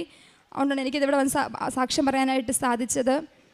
എന്നിട്ട് ഞാൻ പറഞ്ഞു, ഞാൻ ഒറ്റയ്ക്കാണ് ചെന്നൈയിൽ നിന്ന് വരുന്നത്, ആദ്യമായിട്ട് തിരിച്ചു വരുവാൻ ഞാൻ ഒറ്റയ്ക്കാണ് വരുന്നത്, എനിക്ക് അറിയത്തില്ല എങ്ങനെയാണെന്നൊന്നും. അപ്പോൾ ട്രെയിൻ നോക്കിയപ്പോൾ ടിക്കറ്റ് ഇല്ല, തൽക്കാലം കിട്ടിയില്ല. അപ്പം ഞാൻ പറഞ്ഞു, മാതാവേ എനിക്ക് ഞാൻ സേഫായിട്ട് വരുമെന്നുണ്ടെങ്കിൽ മാത്രമേ എനിക്ക് ട്രെയിൻ ടിക്കറ്റ് തരാവൂ, ഇല്ലെന്നുണ്ടെങ്കിൽ എനിക്ക് ബസ്സിന് വേണം വരാനായിട്ട്. അപ്പോൾ ഞാൻ പറഞ്ഞു, ബസ്സിന് അന്ന് ഞാൻ നോക്കുമ്പം 4000-ന് മേലെയാണ് ബസ്സിൻ്റെ പൈസ, പൊങ്കലിൻ്റെ ലീവും കാര്യങ്ങളൊക്കെ ആയതുകൊണ്ട്. അപ്പം ഞാൻ പറഞ്ഞു, എനിക്ക് ബസ്സിന് വരണമെങ്കിൽ എനിക്ക് പൈസയും കുറഞ്ഞ് തന്നേ പറ്റത്തുള്ളൂ. മാതാവിനോട് ഞാൻ പറഞ്ഞു. അപ്പോൾ തൽക്കാലം ട്രെയിൻ കിട്ടാഞ്ഞപ്പോൾ ഞാൻ ബസ് നോക്കിയപ്പം മാതാവ് എനിക്ക് പൈസ കുറച്ച് തന്നു. 2200 രൂപയ്ക്ക് ഞാൻ അവിടെ ചെന്നൈയിൽ നിന്ന് നാട്ടിലേക്ക് ഞാൻ വന്നത്. ഞാൻ സേഫായിട്ട് വന്നു. എനിക്കിന്നിവിടെ സാക്ഷ്യം പറയാനും സാധിച്ചു. ഒത്തിരി നന്ദിയുണ്ട് മാതാവിനോട്. അതുപോലെ ചെറുതും വലുതുമായ ഒത്തിരി അനുഗ്രഹങ്ങൾ മാതാവ് എനിക്ക് തന്നിട്ടുണ്ട്. ഞാൻ MScക്ക് പഠിക്കുന്ന സമയത്ത് എനിക്ക് ഒരു 3rd സെമ്മിൻ്റെയും 4th സെമ്മിൻ്റെയും ഒക്കെ പരീക്ഷയുടെ സമയം കറക്റ്റ് ആവുന്ന സമയത്ത് എൻ്റെ നാക്ക് പൊട്ടുമായിരുന്നു. നാക്കിൻ്റെ 2 സൈഡ്, ഒന്നെങ്കിൽ ഈ സൈഡ് അല്ലെങ്കിൽ അപ്പർ സൈഡ് നാക്ക് പൊട്ടിയിട്ട് എനിക്ക് എഴുതി പഠിക്കുന്ന സമയത്തായാലും അല്ലെങ്കിൽ എനിക്ക് നാക്ക് അനക്കി എനിക്കൊന്നും ചെയ്യാൻ പറ്റുന്നില്ല. എനിക്ക് വെള്ളം കുടിക്കാൻ ബുദ്ധിമുട്ടാണ്. നാക്കിൻ്റെ അങ്ങേയറ്റത്ത് പൊട്ടുമല്ല, ഒരു കുഞ്ഞു കുരു പോലെയാണ്. പക്ഷേ എനിക്കത് ഉമിനീരിറക്കാൻ പോലും എനിക്ക് സാധിക്കുന്നില്ലായിരുന്നു. അപ്പോൾ ഞാൻ ഉടമ്പടി എടുത്തതിന് ശേഷം എനിക്ക് ആ സമയത്തും എനിക്കുണ്ടായിരുന്നു. അപ്പോൾ ഞാൻ ഉടമ്പടി നേർച്ച വസ്തുവായ ഉപ്പ് ഞാൻ നാക്കിൽ വെച്ചും ഉപ്പുവെള്ളം കൊണ്ടും പ്രാർത്ഥിച്ചതിൻ്റെ ഫലമായിട്ട് അതെനിക്ക് പൂർണ്ണമായിട്ട് സുഖപ്പെട്ടു. പിന്നെ എനിക്കത് അങ്ങനെ ഉണ്ടായിട്ടേ ഇല്ല. അത് കഴിഞ്ഞ് ഞാൻ ഇൻറ്റേൺഷിപ്പ് ചെയ്ത സമയത്ത് എനിക്കൊരു പനി വന്നു. 2-3 ആഴ്ചയോളം എനിക്ക് തൊണ്ടവേദന മാറുന്നില്ലായിരുന്നു. അപ്പോൾ ഞാൻ 2 ആഴ്ചയോളം രാവിലെയും വൈകിട്ടും 2 നേരം ഞാൻ ഇവിടുന്ന് കൃപാസനത്തിൻ്റെ ഉപ്പിട്ട് ഞാൻ ഉപ്പുവെള്ളം വാങ്ങിക്കൊള്ളുമായിരുന്നു. അങ്ങനെ കൊണ്ടതിൻ്റെ ഫലമായിട്ട് എനിക്കത് സുഖപ്പെട്ട് കിട്ടി. അതിൽ അത്ഭുതം എന്ന് പറഞ്ഞാൽ ആ ഉപ്പ് തീരുന്നില്ല. ഞാൻ 2 ആഴ്ചയും രാവിലെ വൈകിട്ട് ഞാൻ ആ ഉപ്പിട്ട് നല്ല എമൗണ്ട് നമുക്കറിയാം ഉപ്പുവെള്ളം കൊള്ളണമെങ്കിൽ എന്തോരം എമൗണ്ടിലെടുത്താൽ അതിനൊരു ഇത് ഉള്ളതെന്നറിയാം. അത്ര എമൗണ്ട് ഞാൻ ഉപ്പെടുത്ത് അത് ഉപയോഗിച്ചിട്ടും ആ ഒരു ഡപ്പയിൽ ഉപ്പ് തീരുന്നില്ലായിരുന്നു. അത് മാതാവിൻ്റെ അനുഗ്രഹമായിരുന്നു. അങ്ങനെ ഒത്തിരി അനുഗ്രഹങ്ങൾ. പിന്നെ എൻ്റെ അമ്മ ഉടമ്പടി എടുത്തു. അപ്പോൾ അമ്മയുടെ ആയാലും കയ്യിലൊരു ചെറിയൊരു മുഴ പോലെ വന്നപ്പോൾ ഞാനായാലും പ്രാർത്ഥിച്ച് അങ്ങനെ അതൊരു സുഖപ്പെട്ടു. പിന്നെ എൻ്റെ അപ്പൻ്റെ വിരലാണെങ്കിൽ ചില സമയത്ത് ഇങ്ങനെ എന്തോ മടക്കാനായിട്ട് ബുദ്ധിമുട്ടുണ്ടായിരുന്നു. അപ്പോൾ ഞാനും തൈലം തൂത്ത് പ്രാർത്ഥിച്ചിട്ടുണ്ട്. അപ്പോൾ അത് സുഖപ്പെട്ടിട്ടുണ്ട്. പിന്നെ ഞാൻ ഇപ്പോൾ ചെന്നൈയിൽ ജോലി കിട്ടിയെന്ന് പറഞ്ഞല്ലോ. അപ്പോൾ ആ ജോലിക്ക് ഞാൻ അപ്ലൈ ചെയ്ത സമയത്ത് എൻ്റെ ഒരു കൂട്ടുകാരി എനിക്കത് അയച്ചു തന്നത്. അപ്പോൾ ഞാനും അവളും മാത്രമായിരുന്നത് കൊടുത്ത് അപ്ലൈ ചെയ്തിരുന്നത്. പക്ഷേ ഇൻ്റർവ്യൂ ഞങ്ങൾ സെയിം ഡേ അറ്റൻഡ് ചെയ്തു. എനിക്ക് കിട്ടി, അവൾക്കത് കിട്ടിയില്ല. അപ്പോൾ എനിക്ക് ഭയങ്കര വിഷമമായിരുന്നു. അവൾ അയച്ചു തന്നു, ഞാനത് അറ്റൻഡ് ചെയ്തു, അവൾക്ക് കിട്ടിയില്ല എന്നുള്ളത്. അപ്പോൾ ഞാൻ മാതാവിനോട് പറഞ്ഞു, മാതാവേ എനിക്ക് ജോലി കിട്ടി, ഞങ്ങൾ ഒരുമിച്ച് ചെയ്തതല്ലേ, അപ്പോൾ അവൾക്കൂടെ എങ്ങനെയും കിട്ടണമെന്ന് ഞാൻ പ്രാർത്ഥിച്ചു. അങ്ങനെ കഴിഞ്ഞ ആഴ്ച അവളെ അവിടെ നിന്ന് വിളിച്ചു, അവളും വന്ന് അവിടെ ജോയിൻ ചെയ്തു. അങ്ങനെ അവൾക്കും ജോലി കിട്ടി. അത് മാതാവിൻ്റെ അനുഗ്രഹം തന്നെയാണ്. പിന്നെ ആത്മീയ ജീവിതം എന്ന് പറയുമ്പോൾ ഞാൻ MSc പഠിക്കുന്ന സമയത്ത് എനിക്ക് എല്ലാ ദിവസവും ഹോസ്റ്റലിൽ കുർബാന ഉണ്ടായിരുന്നു. അപ്പോൾ എനിക്ക് എല്ലാ ദിവസവും അങ്ങനെ കുർബാനയ്ക്കൊക്കെ പോകാനായിട്ട് സാധിക്കുമായിരുന്നു. പക്ഷെ പിന്നീട് MSc കഴിഞ്ഞ സമയത്തായാലും എല്ലാ ദിവസവും പോകാൻ സാധിക്കില്ലെങ്കിലും ശനിയും ഞായറാഴ്ചയും മുടക്കാതെ ഞാൻ കുർബാനയ്ക്ക് പോകുമായിരുന്നു. പിന്നെ കുടുംബ പ്രാർത്ഥന എല്ലാ ദിവസവും വീട്ടിൽ മുടങ്ങാതെ കുടുംബ പ്രാർത്ഥനയിൽ പങ്കുചേരും. സ്വയമായിട്ടുള്ള പ്രാർത്ഥനയും ജപമാലയും പിന്നെ സാക്ഷ്യം ചൊവ്വാഴ്ചകളുള്ള ഉടമ്പടി ധ്യാനം പങ്കെടുക്കും. പിന്നെ പത്രം കിട്ടുന്നത് ഞാനും എൻ്റെ അമ്മയും കൂടെ കൂടിയിട്ട് ബസ് സ്റ്റാൻഡിലും ഓട്ടോ സ്റ്റാൻഡിലും ഒക്കെ കൂടി കൊണ്ടുപോയി കൊടുക്കുമായിരുന്നു. പിന്നെ അതുപോലെ ഞങ്ങളുടെ അവിടെ ഒരു പ്രായമുള്ള അപ്പച്ചന്മാരുടെ ഒരു അഗതി മന്ദിരമുണ്ട്, അവിടെ പോയി ഞങ്ങൾ ശുശ്രൂഷ ചെയ്യുമായിരുന്നു. എനിക്ക് എൻ്റെ ജീവിതത്തിൽ ഇത്രയും അനുഗ്രഹങ്ങൾ തന്ന അമ്മ മാതാവിനും തിരുക്കുമാരനും കോടാനുകോടി നന്ദി പറയുന്നു. ഇനിയും എൻ്റെ ജീവിതത്തിൽ ഞാൻ അമ്മ മാതാവിനെ തിരുക്കുമാരനെയും ചേർത്ത് പിടിച്ചുകൊണ്ട് മാത്രമേ ഉടമ്പടിയിൽ മാത്രമേ ജീവിക്കുകയുള്ളൂ. ഇവിടുത്തെ ഈ കൃപാസനം അൾത്താരയിൽ വന്ന് ഇങ്ങനെ ഒരു സാക്ഷ്യം പറയാൻ എന്നെ അനുവദിച്ച എൻ്റെ അമ്മയ്ക്കും ഈശോയ്ക്കും 1000 നന്ദി. ഞാൻ ആദ്യം, എൻ്റെ പേര് റീന സന്തോഷ്. ഞാൻ കുറവലങ്ങാടിനടുത്ത്, കോട്ടയം ജില്ലയിൽ കുറവലങ്ങാടിനടുത്ത് വിളയങ്കോട് എന്ന സ്ഥലത്ത് നിന്നാണ് വരുന്നത്. ഞാൻ ആദ്യമായിട്ട് ഇവിടെ വരാൻ കാരണം എൻ്റെ അമ്മയെന്ന് വെച്ചെന്നാൽ ഭർത്താവിൻ്റെ അമ്മ, അത് എൻ്റെ അമ്മ തന്നെയാണ്. അമ്മ തന്നെയാണ് എന്നെ ഇങ്ങോട്ടേക്ക് പറഞ്ഞു വിട്ടത്. കാരണം എന്തെന്നാൽ എൻ്റെ വീടിൻ്റെ ജപ്തി വീട് സ്ഥലവും ചേട്ടൻ ഒരു 16 വർഷം മുന്നേ ലോൺ വെച്ച് 6.5 ലക്ഷം രൂപ എടുത്തായിരുന്നു. അത് ഈ കഴിഞ്ഞ മാർച്ച് ഏപ്രിൽ മാസം ആറായപ്പോഴത്തേക്ക് 17 ലക്ഷം കഴിഞ്ഞു. അത് ജപ്തി ചെയ്യാനുള്ള വക്കിലെത്തി. ബാങ്കിൽ നിന്ന് ജപ്തി ചെയ്യാൻ വേണ്ടി ആളുകൾ വീട്ടിൽ വന്നു കഴിഞ്ഞപ്പോൾ അമ്മ കരഞ്ഞു പറഞ്ഞതുകൊണ്ട് അവർ ഒരാഴ്ചത്തെ അവധി അനുവദിച്ച് അവർ തിരിച്ചുപോയി.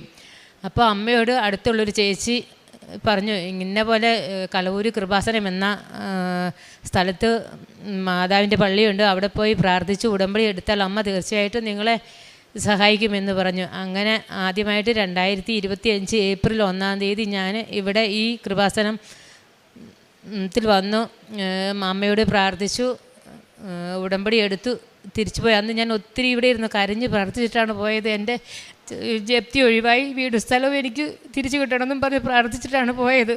അത് കഴിഞ്ഞ് 2025 ജൂലൈ 1-ാം തീയതി വീണ്ടും ഞാൻ വന്നു, ഉടമ്പടി പുതുക്കി പ്രാർത്ഥിച്ചു. അന്നേരവും ഞാൻ പറഞ്ഞു, എൻ്റെ മാതാവ്, എൻ്റെ അമ്മ, എൻ്റെ വീട് സ്ഥലവും എനിക്ക് തിരിച്ചു കിട്ടണമേ എന്ന്.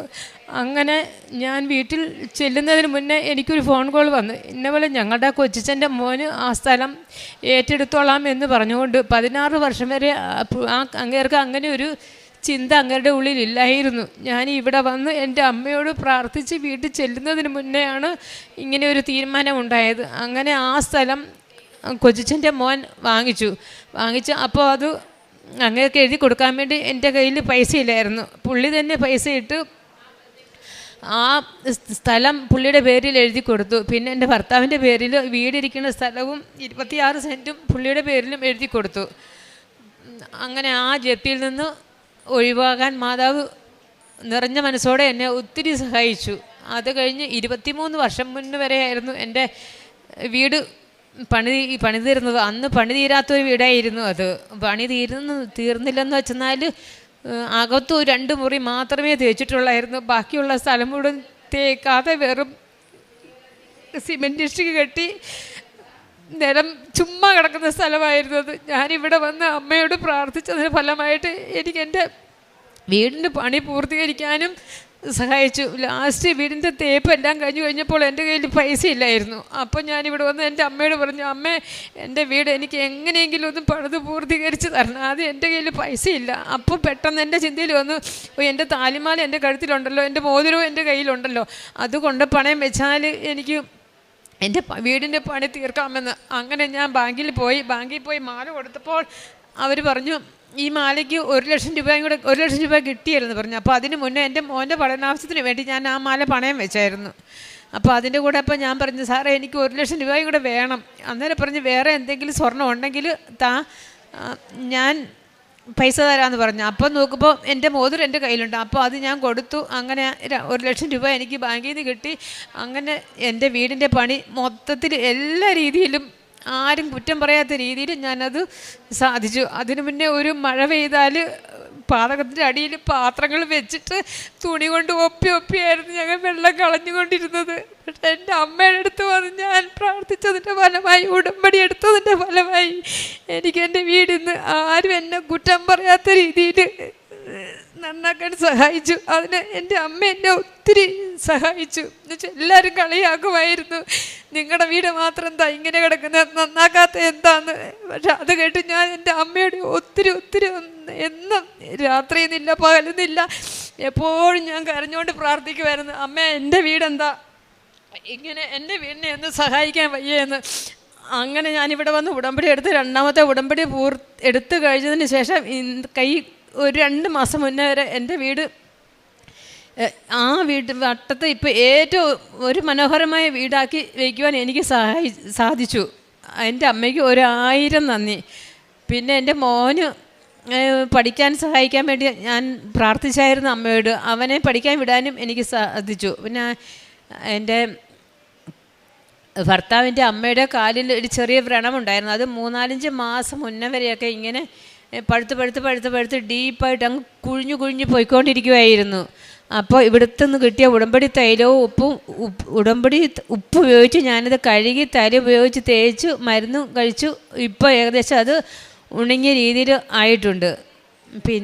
പിന്നെ പത്രങ്ങൾ 4 പേര് കൂടുന്നിടത്ത് ഞാൻ വിതരണം ചെയ്യാറുണ്ട്. പിന്നെ എന്നെക്കൊണ്ട് പറ്റുന്ന രീതിയിലൊക്കെ ആൾക്കാരെ സഹായിക്കുകയും ചെയ്തിട്ടുണ്ട്. അവർക്ക് വസ്ത്രങ്ങളും ആഹാരവും പറ്റുന്ന രീതിയിൽ പൈസയും കൊടുത്തു ഞാൻ സഹായിച്ചിട്ടുണ്ട്.